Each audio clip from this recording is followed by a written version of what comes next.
Quimper sur le pied de guerre, plusieurs milliers de manifestants dans la rue contre l'écotaxe et pour défendre l'emploi en Bretagne. Des échauffourées entre de petits groupes et les forces de l'ordre ont rapidement éclaté au cours de ce rassemblement. Une contre-manifestation était également organisée à Carhaix, où Jean-Luc Mélenchon, coprésident du parti de gauche, a appelé à manifester. Quels étaient les mobiles de l'auteur de la fusillade de Los Angeles? C'est ce que la police tente de découvrir. Le tireur aurait exprimé sa rancœur vis-à-vis de l'Agence américaine de sécurité des transports, TSA, et visait spécifiquement ses agents selon certains médias.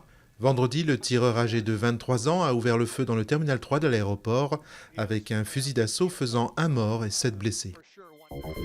Drame familial à Gergy, en Saône-et-Loire. 3 enfants de 18 mois et 6 ans découverts morts à leur domicile dans la nuit de vendredi. La mère était apparemment sous l'emprise de médicaments au moment de l'arrivée des secours. Cette dernière n'a pas encore été entendue.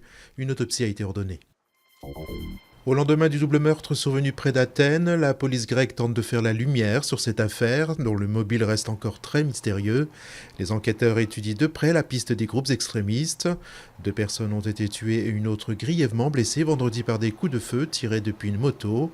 L'attaque a eu lieu devant un local du parti néo-nazi Obdoré.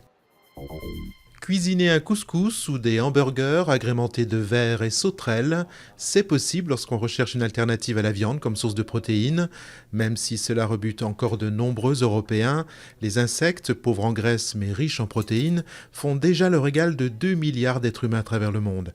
Le chemin semble encore très long avant que le hamburger au verre de farine et aux sauterelles n'arrive dans nos assiettes.